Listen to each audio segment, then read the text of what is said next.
Buenas. El siguiente vídeo lo vamos a dedicar concretamente a el arte, sobre todo el arte del siglo XX, y lo podemos dividir en varias partes. Siempre lo hemos dividido por un lado arquitectura, por otro lado escultura y por otro lado la pintura.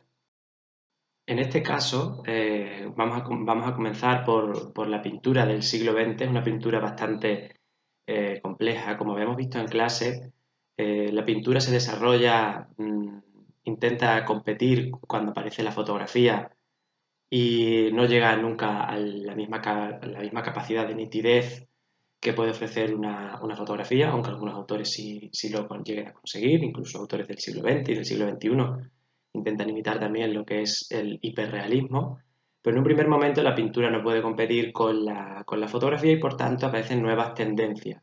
Una de ellas es el impresionismo, que ya no busca solamente retratar la realidad, sino también reflejar otro tipo de sensaciones, como por ejemplo la incidencia de la luz, la incidencia del paso del tiempo.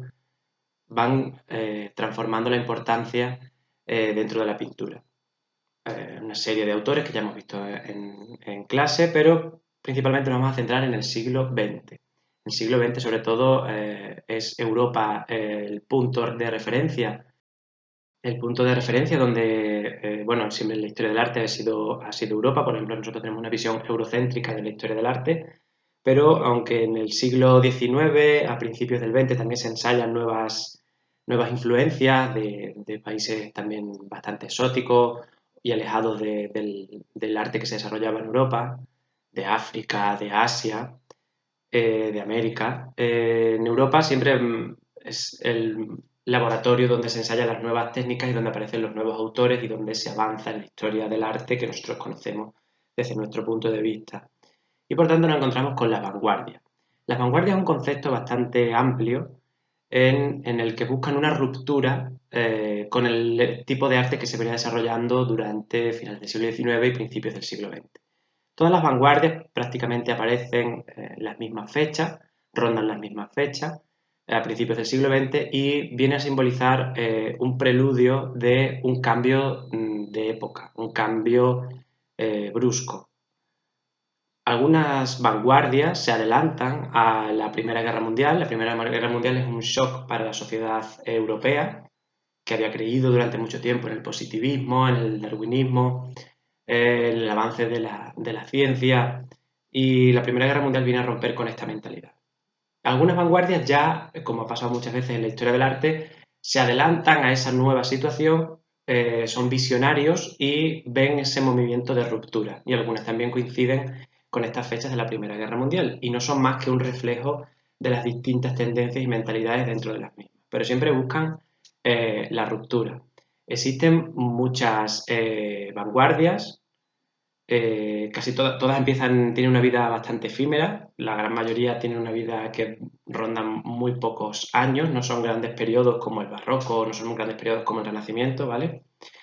Y sí existen diferentes matices entre unas y otras, y eso es lo que vamos a ver en este vídeo. Uno de los primeros corrientes pictóricas que vamos a hacer, que vamos a estudiar o que ya hemos estudiado en clase, pero con este vídeo podemos repasarla, es el cubismo. Una de las que tuvo más repercusión de todas. El cubismo simplemente, tratando de sintetizarlo mucho, busca dar la sensación de ver el objeto que se estudia o la escena que se está desarrollando desde diferentes perspectivas. No solo una única perspectiva, como se podría ver en una pintura, sino que intenta imitar un poco a la escultura, que tú puedes ver una escultura desde diferentes puntos de vista, si vas girando alrededor de la misma, y la ves desde diferentes puntos de vista y desde diferentes perspectivas. Pues el cubismo es lo mismo, ¿de acuerdo? Intenta simplificarlo mucho. Hay una gran influencia de Cézanne y intenta simplificar todo lo que la figura misma del objeto, pero desde diferentes puntos de vista. Es como si viéramos esa misma pintura desde diferentes puntos de vista que el autor quiere mostrarnos, ¿vale? El cubismo, tenemos dos autores importantes, como tenéis en los apuntes. Por un lado es Braque y por otro lado es Picasso. Nos hemos centrado mucho en la figura de Picasso, al ser una de las principales figuras de la historia del arte, pero es también uno de los co-creadores del cubismo. Aunque Braque también empieza con un cubismo bastante analítico, sintético, luego acaba introduciendo eh, innovaciones importantes como el collage, en la que no solo ya aparece la pintura, sino fragmentos de otros materiales que va incluyendo dentro de la propia pintura. Y Picasso, como ya hemos visto, como tenéis desarrollado en los apuntes, es una de las principales figuras del cubismo, aunque es muy difícil catalogar su época porque avanza bastante, cambia bastante de registro, cambia muchísimo, tiene varias etapas, la etapa azul, la etapa rosa, y siempre está en constante evolución de su obra. Nos hemos centrado sobre todo en varias obras, Las señoritas de Aviñón, que viene a representar eh, esa nueva forma de hacer pintura, completamente, es una introducción prácticamente a lo que se ve ya desarrollándose con mucha más fuerza, como es el cubismo. También hemos visto otras de las pinturas que también habéis comentado, entre ellas es el Guernica, por un episodio de la guerra civil, de un bombardeo de la ciudad de Guernica. Él decide hacer esta obra plenamente cubista y si la vemos tiene los diferentes puntos de vista desde los que el autor quiere transmitirnos esa sensación y ese hecho histórico, pero desde diferentes formas de verlo, ¿de acuerdo? Otro de los vanguardias importantes, la que podemos seguir enumerando, es el dadaísmo. El dadaísmo es un movimiento totalmente de ruptura. Es un movimiento que incluso busca la ruptura dentro del propio lenguaje. Algunos autores hablan de que es un movimiento infantil, que que quiere simbolizar la ruptura total de la sociedad, en la que no la considera la sociedad en la que vive una sociedad equilibrada y que debe romperse y fraccionarse para dar origen a una nueva sociedad.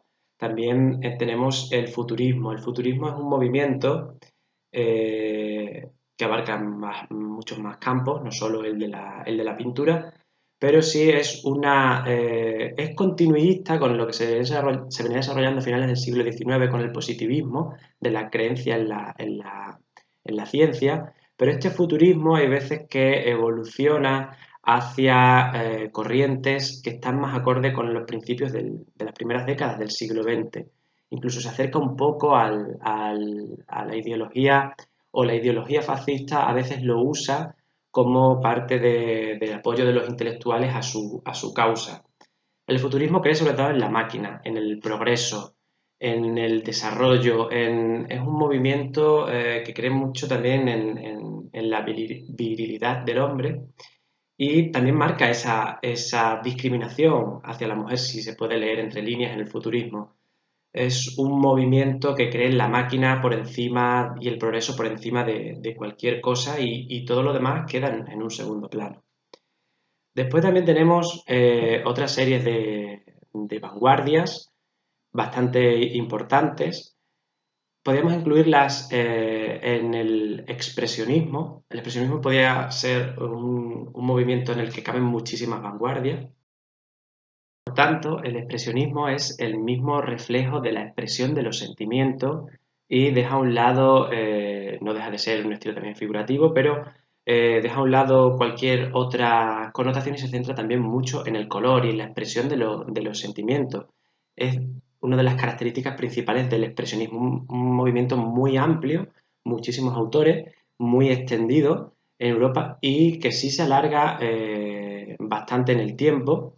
Si tenemos, por ejemplo, tomamos como otras vanguardias como referencia el futurismo, no dura tanto, el dadaísmo tampoco, el cubismo sí tiene una vida un poco más amplia, también depende de sus autores que lo abandonen o no, también tenemos que tener en cuenta eso, ¿no? Que los autores durante una época de su vida si son propios de un estilo, pero hay veces que cambian de estilo y se adentran en uno o salen de otro. O hay autores que simplemente desarrollan su obra en un único estilo, ya sea de vanguardia o sea del movimiento que nos centremos. Dentro del expresionismo también podríamos incluir una corriente dentro del mismo, que también puede ser considerado un movimiento, que es el fauvismo, que quiere decir fiera. Fauves, el francés, fiera, y se centra sobre todo en la expresión del color, muchísimos colores muy fuertes, muy nítidos, que causan una sensación al espectador de la obra eh, que llega a despertarles sentimientos. Es muy similar al expresionismo, pero aún como con mucha más fuerza. Uno de los autores principales que tenemos dentro de este movimiento es Matisse. Una de sus obras, por ejemplo, La raya verde. Es una obra en la que juega con distintos tonos de colores, en colores que contrastan a veces, y lo que busca es despertar un sentimiento, algo en el espectador que está viendo en ese mismo momento la obra. ¿De acuerdo? Así que dentro del amplio movimiento que puede ser el expresionismo, eh, podemos considerarlo a Matisse como uno de los principales autores europeos de esta época. Después también existen otra serie de movimientos que evolucionan desde las mismas vanguardias y sí se pueden desarrollar durante más ampliamente en el siglo XX, como por ejemplo puede ser el surrealismo. El surrealismo es el desarrollo también de un mundo onírico, quiere decir un mundo de los sueños. Está muy influenciado por la obra del psicólogo Freud y busca analizar los sueños y el subconsciente para entender al autor de la obra. Debemos entender mucho también es muy importante en esta época, en épocas anteriores de la historia del arte también, pero en esta época es muy importante analizar la vida del autor, porque muchas veces el autor lo que nos está explicando es su propia vivencia personal. Y esto es muy característico en el surrealismo. También podemos llegar a esta característica porque si nos acercamos y nos encontramos en el siglo XX, tenemos más fuentes de las que podemos servirnos para entender al autor. Un autor del barroco, aunque tengamos fuentes y se haya escrito sobre ellos y tengamos su obra, hay veces que no podemos entenderlo tan bien. Pero como sí tenemos mucha información sobre autores del siglo XX o del siglo XXI, sí podemos entender mucho mejor su obra. Y en este punto llegamos al surrealismo, varias tendencias dentro del mismo surrealismo, pero que debemos tener en cuenta dos autores muy importantes españoles. Por un lado es Miró y por otro lado es Dalí. En Dalí, por ejemplo, el estudio del subconsciente, el estudio de los sueños también es muy importante. Incluso en su obra también intenta desarrollarnos sus fobias que ha tenido durante la infancia, muy influenciado por la obra de Freud, ¿no? Y si analizamos su obra, se ve perfectamente lo que él quiere transmitirnos de su vida, o sea cierto o no, pero en el fondo lo que nos transmite y refleja en su obra son sus vivencias personales y cómo ha llegado a configurarla. Y la vida de Miró también podemos tenerla en cuenta y sus implicaciones intelectuales, sus implicaciones políticas también puede darnos esa misma interpretación de su obra que nos la da Dalí. Por lo tanto, nos encontramos a principios del siglo XX con un amplio movimiento de vanguardias, de ruptura, de una nueva forma de hacer arte, en cierto modo también elitista, no es un arte para toda la sociedad, aunque luego se empiece a popularizar este nuevo arte y la población empieza a ser más receptiva a este nuevo arte, lo vemos con la concepción nuestra del siglo XXI, en la que entendemos algunas vanguardias. Para el gran público del siglo XX, a veces incluso en el siglo XXI, nos cuesta entender las obras de autores de vanguardia.